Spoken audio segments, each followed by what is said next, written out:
incredibly soft and healthy looking. Experience beautiful, multi-dimensional, ammonia-free, salon-quality color for under $25. Join the hundreds of thousands of women who have tried and loved Madison Reed. Find your perfect shade at madison-reed.com and get 10% off plus free shipping on your first color kit. Use code TRUST. That's code TRUST. Try it. Love it. That's the beauty of Madison Reed. Top diplomat heading back to Pyongyang. Secretary of State Mike Pompeo is returning to North Korea. The State Department says he'll travel to Pyongyang Sunday and meet with Kim Jong-un. This will be Pompeo's fourth trip to North Korea. Weeks ago, the president canceled his previously scheduled trip, citing a lack of progress with North Korea dismantling its nuclear weapons. North Korean state media says the regime there wants sanctions relief. China and Russia have also pushed to relax sanctions against North Korea. The U.S. has maintained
Hello again. Welcome.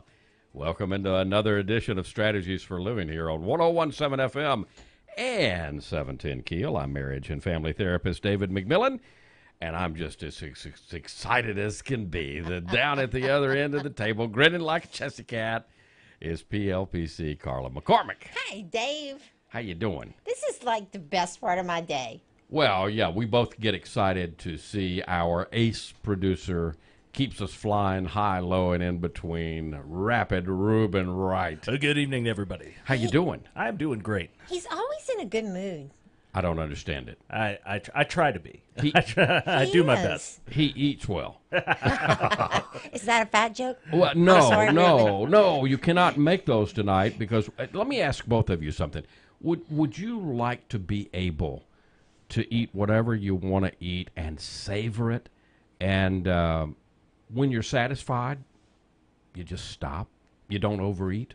You mean I just would eat one piece of pie and that would be enough? Oh, wow. One piece? That's too much to ask. Yeah, especially those strong strawberry pies or how about hot a pecan pie? Southern-made donuts, you know? Ooh, yeah. Can I stop at one? Wouldn't you love to be able to do? Wouldn't you love to feel excitement rather than anxiety? Rather than the sense of dread. When you're going to an event and you know the food is going to just be we've got the holidays. We've got the holidays just around the corner. I hate to remind us, but we do, don't we? And so we're talking about emotional eating. We're talking about, this evening we are going to be talking about how do we let go of emotional eating and how do we really love and savor our food. Yum. Yeah, we're gonna talk to Dr. Arlene Englander today. And folks, thank you for tuning in to Strategies for Living. We are presented by CADA, by the Council on Alcoholism and Drug Abuse of Northwest Louisiana. Been helping individuals and families now for 60 years. We're also brought to you by Jerry Anderson, State Farm Insurance, by Learning RX, by Highland Place Rehab and Nursing Center, by Jacob's Well, Inspirational Books and Gifts, and by Resilient House. We'll be right back to meet our life strategist, Dr. Arlene Englander, today, and learn a 5-point, count them, 5-point plan for success to let go of emotional overeating and love our food. Be right back.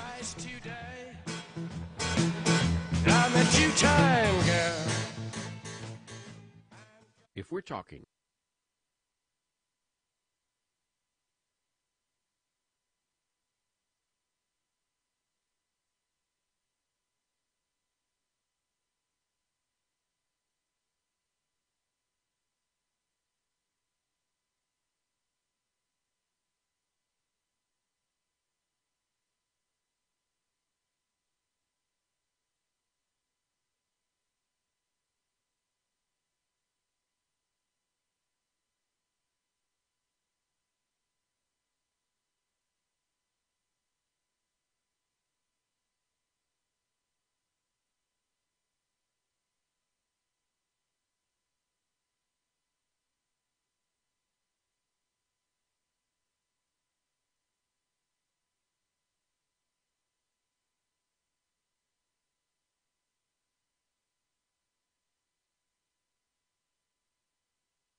Welcome back into 101.7 FM and 710 KEEL. Welcome back into Strategies for Living. Let's welcome to the program now Dr. Arlene B. Englander. She's been a licensed psychotherapist for more than 20 years. She's created health promotion programs on stress management, emotional overeating, and other subjects for hospitals, for corporations, and for law firms, while on staff at settings as diverse as Cancer Care and American Express.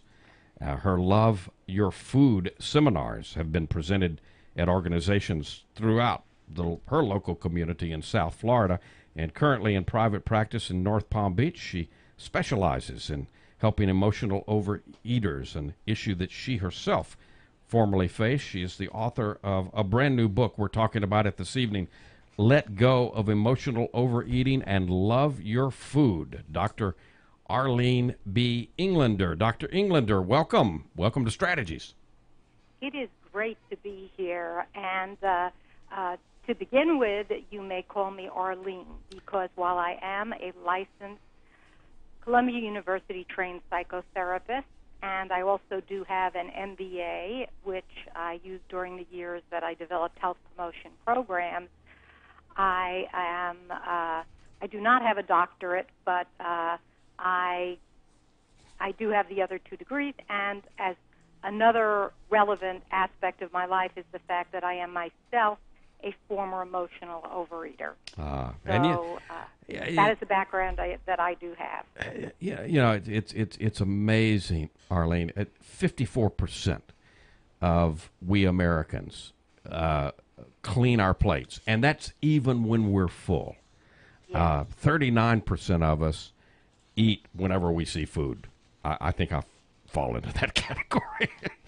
20% of us eat when we're depressed, and 19% will continue to eat even when we're stuffed. Wow, what's going on there?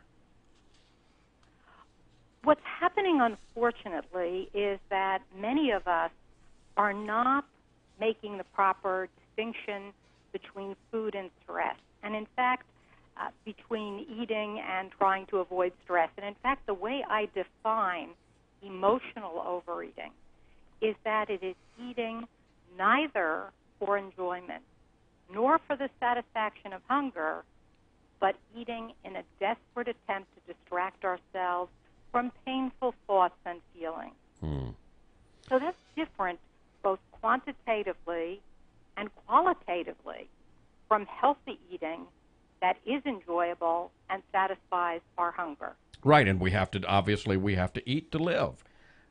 Yes, it's true. So does this fall, Arlene, into the category like we know eating disorders like anorexia, we know bulimia? Is emotional overeating, is it, would you describe it also as an eating disorder? Definitely yes, because it's behavior that is that interferes with the true enjoyment of life and of others and of ourselves, and it unfortunately it is an impediment to our fully living our lives and happily living our lives. How big is the problem? How big a problem do we have in our country and our culture?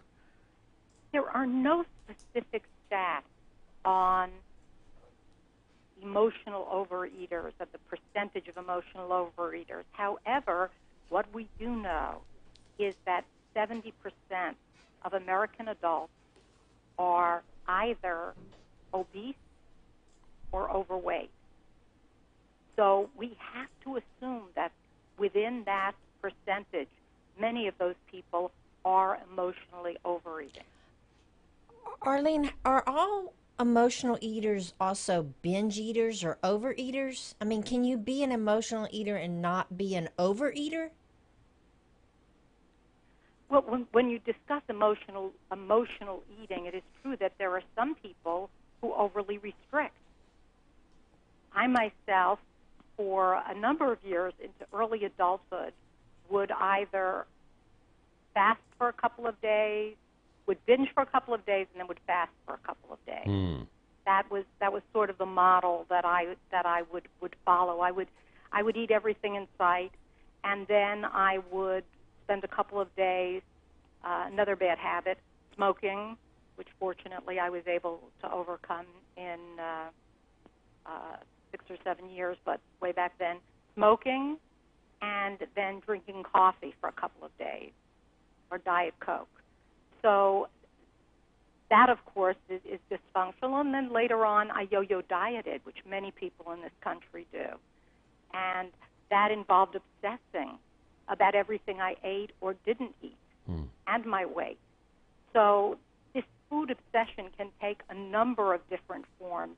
Unfortunately, there's usually an aspect of issues with self-esteem, issues with proper stress management, and often issues with perfectionism. That number on the scale becomes something that's far overblown in terms of defining who we are in an incorrect way. So you talk in the book very openly that you're a former emotional overeater. You are writing about what you know. You've struggled with this. How did that struggle unfold for you, Arlene? How did you come to the point where you realized, whoa, this is a problem, and what did you begin to do about it? How did you overcome it?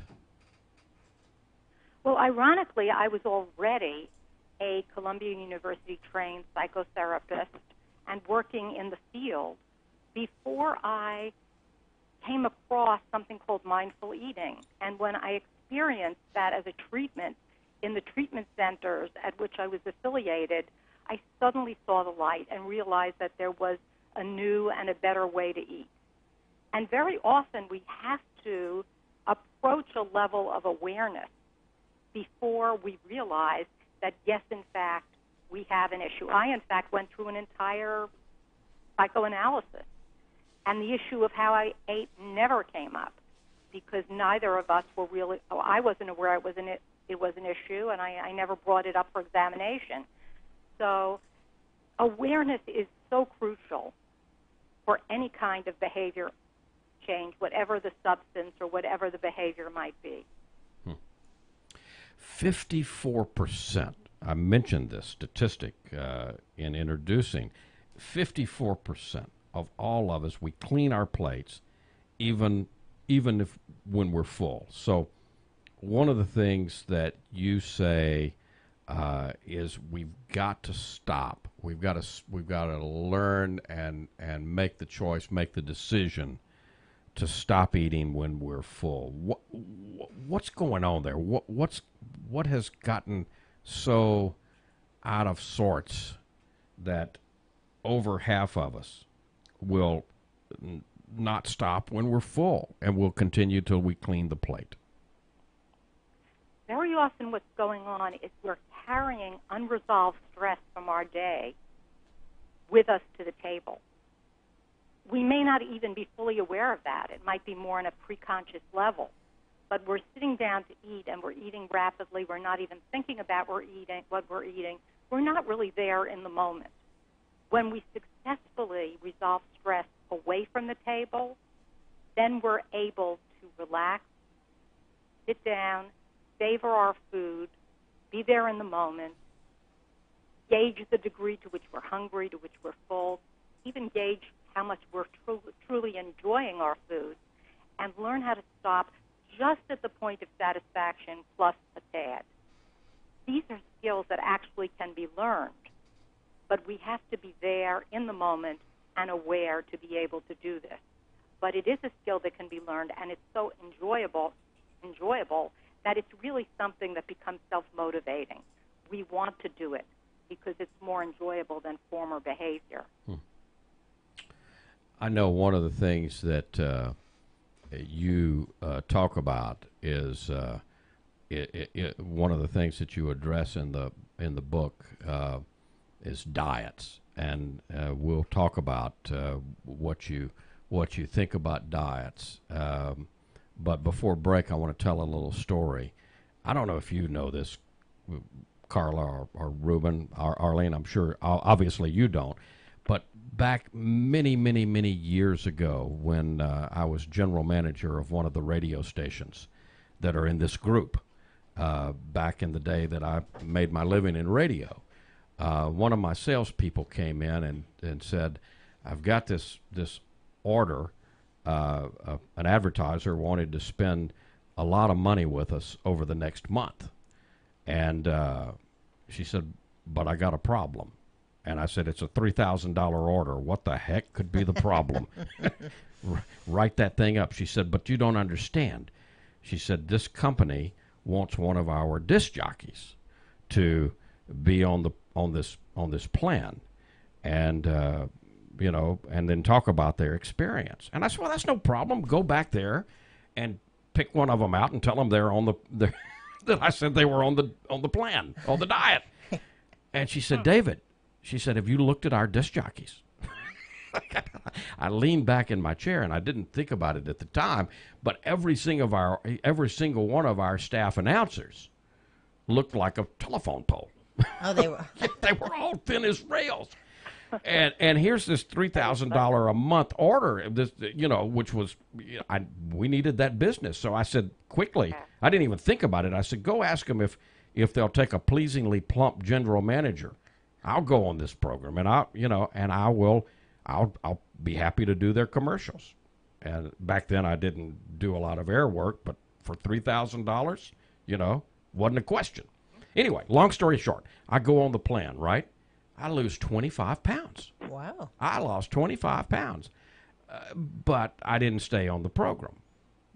Do you know what happened the following month? You gained 30. I gained 30. The net effect of that was a 5-pound gain. Now, I know our life strategist is probably going to have some things to say to me when when we come back. But let's take a break, and then we'll see what she says. We're letting go of emotional overeating. We're learning to love our food. Talking about a 5-point plan for success today. Arlene B. Englander is our life strategist. We'll be right back here on Strategies for Living. Stay with us.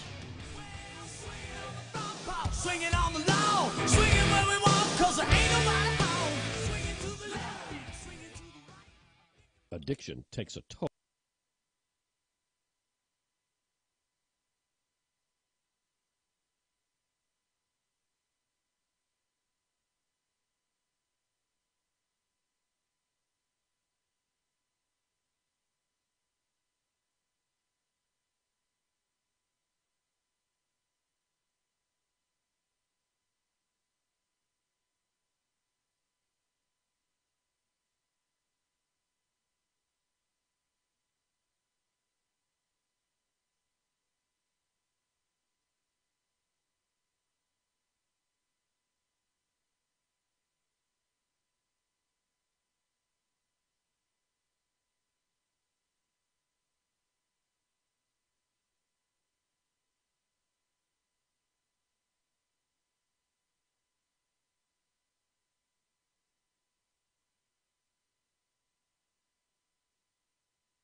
Welcome back. You keep dancing like that, you're going to lose some weight. I'm chair dancing down here. You are. Welcome back into Strategies for Living, Marriage and Family Therapist David McMillan, the dancing PLPC, Carla McCormick, and our life strategist, the author of Let Go of Emotional Overeating and Love Your Food.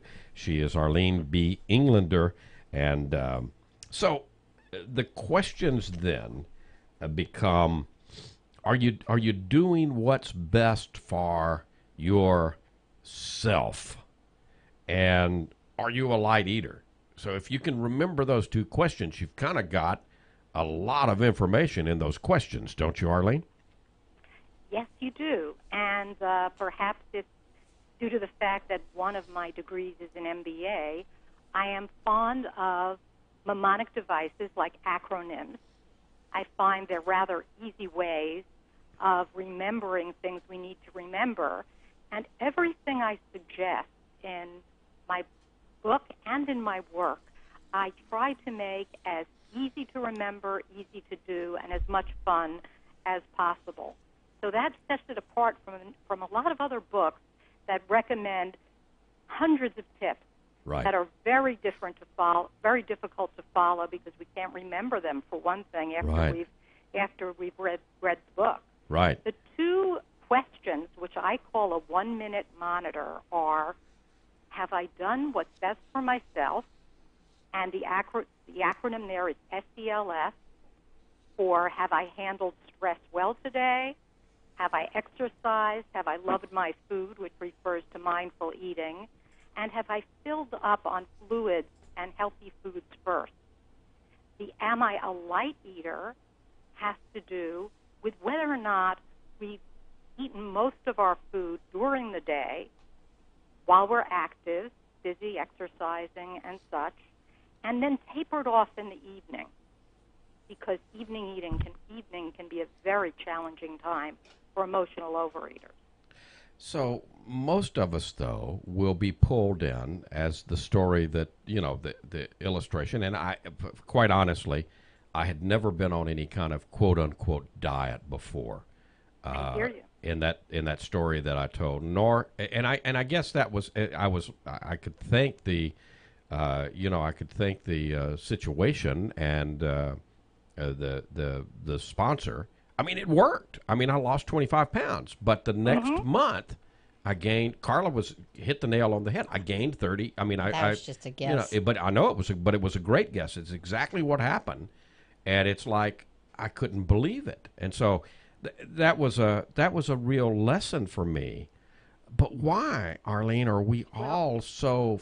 Why are we pulled so towards the diets? And they're all out there, and they make a cajillion dollars in publishing and seminars and stuff like that. Why are we so pulled towards that? Well, it's a wonderful question, and unfortunately, I was not surprised by the ending of your story. Yeah. It's a very good story, because it's not that we fail diets, but it's that the dieting mentality fails us. If anybody listening is old enough to remember a fellow by the name of Jackie Gleason, who was a wonderful comedian but rather heavy-set. And away we go. Exactly. One of the things he said really sticks in my mind because it's apt right now, which was, the best day of any diet is the second day, because by then you're off it. Doesn't that sound like Jackie? Gotta love Jackie. You gotta love Jackie. So the deprivation that's inherent in dieting leads people to literally dream of the foods that they feel are bad. And then what happens? When they're in proximity to those foods, they rapidly consume it because they feel, well, I blew my diet, so I might as well go for broke. Yeah. And what do you have? What you have is a binge, because you start to eat, you feel bad about yourself for having, quote-unquote, broke your diet. Then you feel worse about yourself. When we talk about trying to escape painful thoughts and feelings through food, you feel worse about yourself and continue to eat to soothe yourself for feeling worse about yourself. It becomes a very sad downward spiral. Yeah. While in actuality, most nutritionists these days, most evolved nutritionists, suggest an 80-20-90-10 plan, whereby we eat 80% to 90% healthy foods and 10 to 20% fun foods. So nothing is forbidden, nothing's illegitimate. So I don't deny myself. I don't deny myself anything. Exactly. Yeah. That way we're free to savor our food. I know that I personally enjoy the 2 or 3 chocolate chip cookies. In fact, I had that after dinner about an hour ago, that I slowly savor with a glass of skim milk. I enjoy those 3 small chocolate chip cookies 10 times more than I used to enjoy the entire box that I consumed standing up in front of the refrigerator because I was vaguely upset about something of which I wasn't even aware. Right. That forbidden fruit kind of philosophy really resonates with me. When my girls were younger, every kind of birthday party they went to and every kind of thing at school, they would always get these bags of candy. So they would come home and we'd take this candy and I would just dump it in this big glass jar that I had. And so, over time with 3 kids, he collected a lot of candy. Lots of candy there. And, it was always there. And it was kind of, they could have it if they wanted. It was not that big a deal. Yeah. And they never paid attention to it. But when other kids came over, like if my sister came to visit with her kids, that jar, that jar would be empty by the time they left. And I always thought, people, my friends would say, do you just leave this out? And I was like, yeah. Of course. And it just wasn't, I guess because it wasn't forbidden, it wasn't looked at like something that they just had to have. Yeah, and I very good point. I would like to say I did that on purpose, but it kind of was an accident. Kind of an evolved thing. But So Arlene, the self. Are you doing what's best for your SELF? So the S is stress. I've got to learn from it. I've got to lessen it. What do you mean when you say you got to learn from it? One of the most powerful tools, and it has been research tested, a lot of work was done at UCLA, which shows that cognitive behavioral therapy actually creates new neuronal circuits in the brain. Absolutely. And you're obviously well aware of this yourself, is cognitive behavioral therapy. And cognitive behavioral therapy is a technique whereby we learn to tune in, to become aware, that word again, of the pain-producing thoughts that each of us may characteristically experience. And each of us has certain thoughts we may think more often than others, but I have never, in any audience whatsoever, not seen most of the group nod their heads when I mention certain pain-producing thoughts. For example, the should. Yeah. I should have done this. He should have done that. Those can be building blocks of either anger or depression. Yeah. We should all over ourselves. Correct. Yeah. The labeling, when we label ourselves negatively, I'm a failure, for example, if I didn't do well on a project at work, or he's a loser because he forgot to bring me flowers for my anniversary or whatever. Negative labeling is, again, pain-producing thought. And the what-ifs, which are the building blocks of anxiety. What if this happens? What if that? We develop our own catastrophes in our mind. There are many pain-producing thoughts, and many of us have our own very particular vocabulary of those, or language, which when we learn, the beauty of this technique is that we can then answer back in a manner that's both compassionate and logical. We can develop a voice within ourselves that is soothing and that will soothe us quite effectively without having to resort to food. Yeah, you mentioned also another. You mentioned cognitive behavioral therapy. You also mentioned the current softened version, which is DBD, dialectical behavioral therapy, which is a lot of listening to the dialect, listening to that inner voice, those parts of me.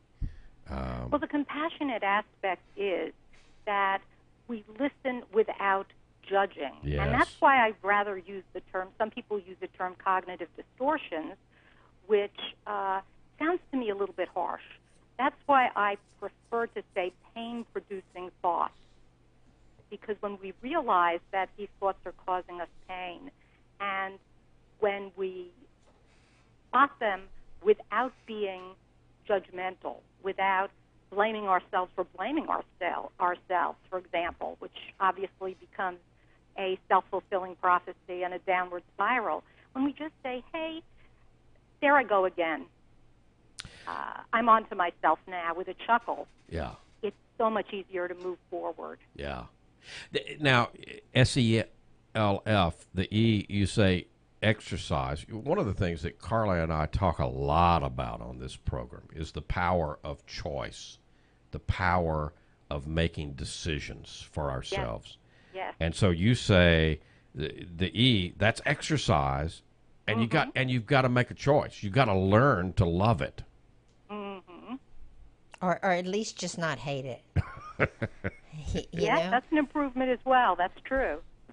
That's true. I think that people can, I mean, you can, exercise can, I tell my clients all the time, it doesn't have to be get on a treadmill or go to the gym. I mean, mow the grass, garden, go for a walk. Yeah, go for a walk. You know, it's just move. Walking happens to be the form of exercise that has the lowest dropout rate. It's practical, and people like it, and it's relatively easy to do. And if you don't love walking, but you love music, or you love listening to books on tape, or you enjoy nature, you can walk outside, or you can, add those other aspects in. There you go. Something I'm really big on is that everything I suggest, I like to be fun. And I suggest that people find ways of tailoring whatever they do to their own taste. So, for example, someone might enjoy a sport. Sports are fabulous. And another great thing about sports is the fact that there are people waiting for you very often if you do a team sport. So there's that extra need to show up. Also, if you're a woman and you're into fashion, get some fashionable workout clothes. There you go. Reward. Yeah. Exactly. Many people wear those throughout the day. We are talking to psychotherapist Arlene B. Englander today. The book is Let Go of Emotional Overeating and Love Your Food. Talking about a 5-point plan for success. We've got more with Arlene B. Englander today on Strategies.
Welcome back. Welcome back into 101.7 FM at 710 Keel. Welcome back into Strategies for Living, Marriage and Family Therapist David McMillan, POPC Carla McCormick, and our life strategist today, psychotherapist Arlene B. Englander.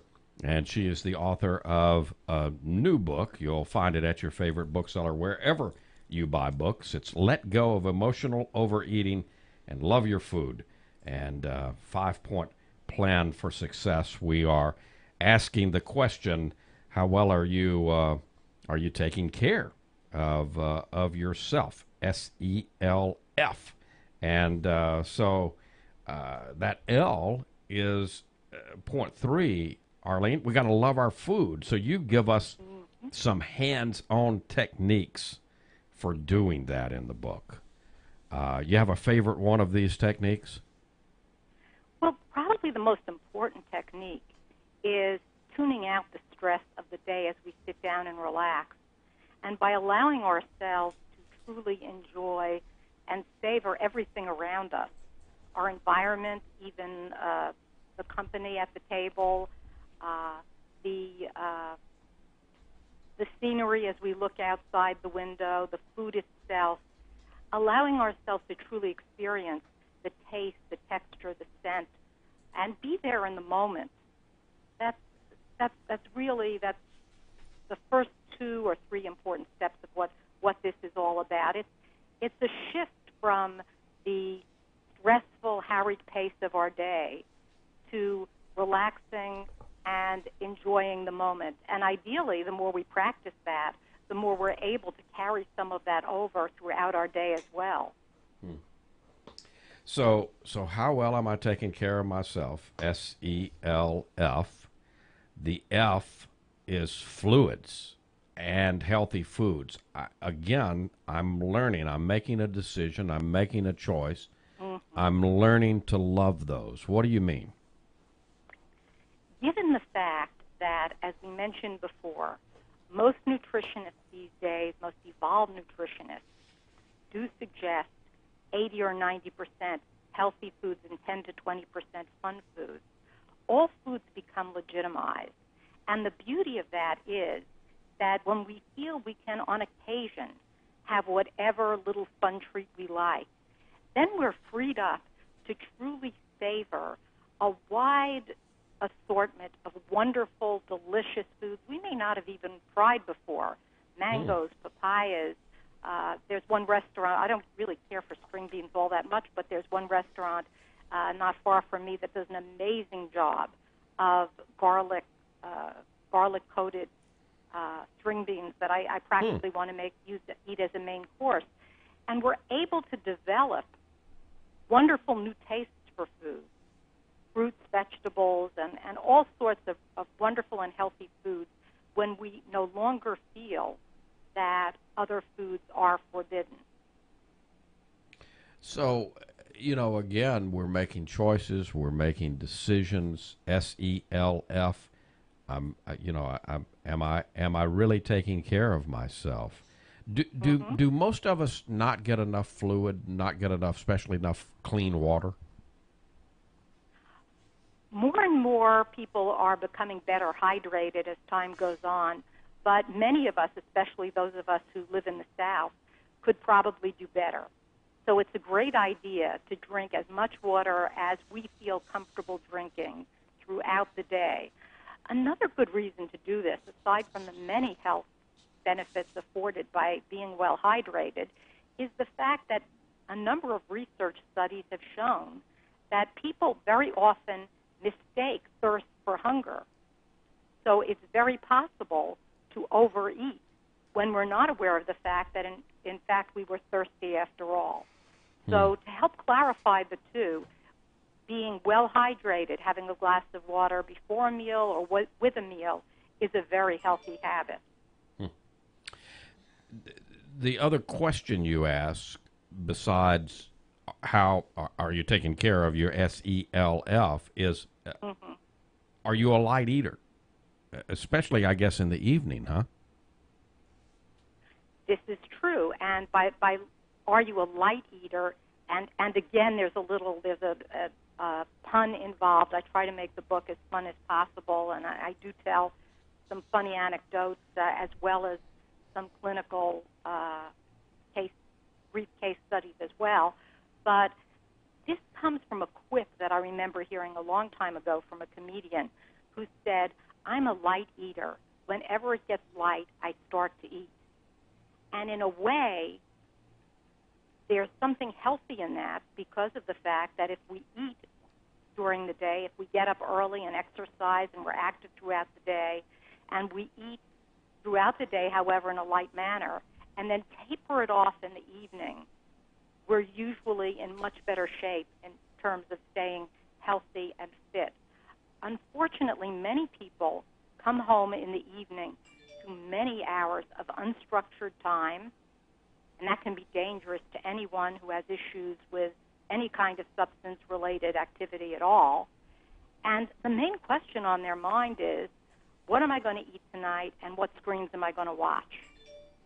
So what's a great idea is to do everything possible to make our evenings both pleasurable and productive. One of the things I suggest to clients is it's not enough just to have books around, but you need to have a great book around. Something that really is going to be distracting, something you can't wait to get back into. I love that idea. I love that idea. But whatever it is, you've got to be responsible to do that for yourself. Correct. Yeah. And it could be crafts. It could be taking up a new hobby. It could be playing the piano. It could be taking an adult ed course. But when we add variety and activities that really engage us, then it's far easier to get away from this mindless eating as we sit in front of screens. So, Arlene, what is RAFT? What is that acronym?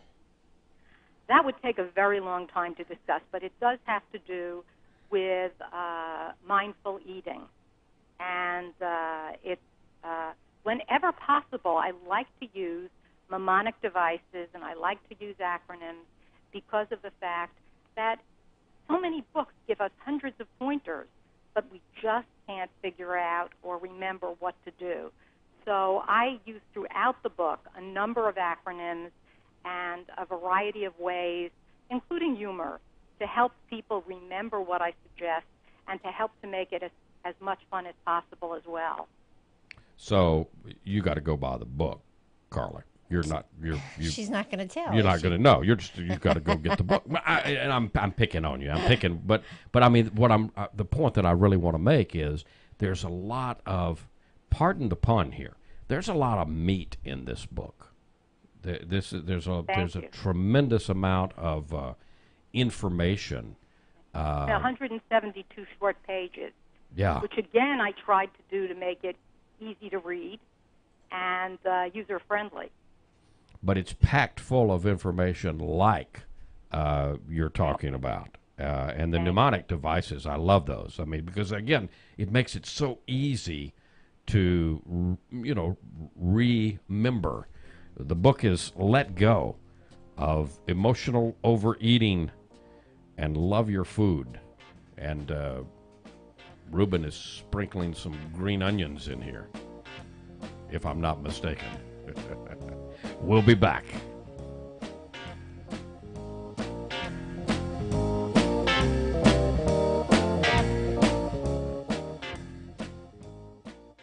When your child or grandchild is in trouble, you'll do almost anything to help, won't you?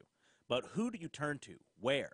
Let me tell you about Milestones Counseling Center in Broadmoor, 3772 Yory Drive, and in North Shreveport at 4646 Hillary Huckabee Drive. Milestones is there for you 24 hours a day, 7 days a week. If your child or loved one is at risk of being placed in detention, psychiatric hospitalization, or taken from home, call 670-3159 now. That's 670-3159 for Milestones Counseling. After assessment with an LPC, Milestone provides a team of professionals, all master's level, to work with your child.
dedicate one to the ladies.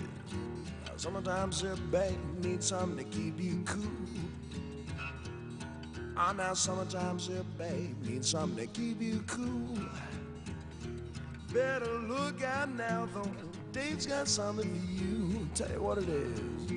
I'm your ice cream man, stop me when I'm passing by. On my mind, your ice cream. Oh, I love it. You gotta love Ruben and his bumper music. Welcome back into Strategies for Living. Marriage and family therapist David McMillan, PLPC Carla McCormick, and Arlene B. Englander, the author of Let Go of Emotional Overeating and Love Your Food. It's a 5-point plan for success at your favorite bookseller right now out from Roman and Littlefield. And we've got the holidays coming up, ladies. And, you know, this is a good time. I mean, I can't believe we're already into the fourth quarter. And, you know, the holidays will be here before we know it. And then we'll be making all of those resolutions in January. And so good time to pick this book up, huh? Yes. So I will only eat one piece of pumpkin pie. Sounds good to me. Maybe Arlene will have you come back and you know, check on Carla and see how she's done with that one piece of pumpkin pie. I would love to do that, but it sounds like she's on the right track, sitting and savoring that wonderful single solitary piece of pie and just enjoying every moment. There's a lot of practical tips throughout this book for loving your food. There's enticing ideas, the mnemonics. You know, I think you've hit a home run, Arlene. So thank you so much. Thank you for the work that you're doing, and I want to emphasize to our listeners that we've just barely scratched the surface of what's in here. So it's packed full. Go get a copy of Let Go of Emotional Overeating and Love Your Food. And I do hope we can have you back, Arlene. I would love to come back. May I also mention that my website is arleneenglander.com. Absolutely. arleneenglander.com. And I will be starting a newsletter about next week, so I hope to add helpful information there as well. But this has been a wonderful opportunity to talk to the three of you, David, Carla, and Ruben. And I so much enjoy. I so much appreciate everything you're doing to both entertain and educate your listeners and keep them healthy. Thank you, Arlene. Thank you, Arlene. We do our best, and Ruben plays the bumper music and eats his apple pie over there. Well, it's been a lot of fun. Thanks so much, folks. Thank you for tuning into Strategies for Living. We are of course presented by CADA, and tomorrow night, Carla, we've got CADA in the house because the 60th anniversary dinner is coming up the following week. So Susan Reeks and probably a board member from CADA will be here. They, of course, present Strategies for Living, the Council on Alcoholism and Drug Abuse. I'm so proud to have them as a sponsor to have them in our community. I am too. We're also brought to you by Jerry Anderson State Farm Insurance, by Learning RX, by Highland Place Rehab and Nursing Center, by Jacob's Well Inspirational Books and Gifts, and by Resilient House. If today were the last day of your life, you only had one more phone call that you could make, who would you call? What would you say? And why are you waiting? Make the call. For Arlene B. Englander, for PLPC Carla McCormick, for Ruben Wright, I'm marriage and family therapist David McMillan. See you next time here on Strategies for Living.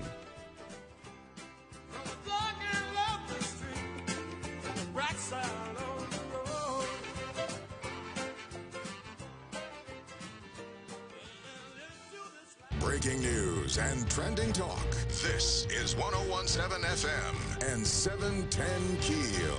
KEEL, Shreveport.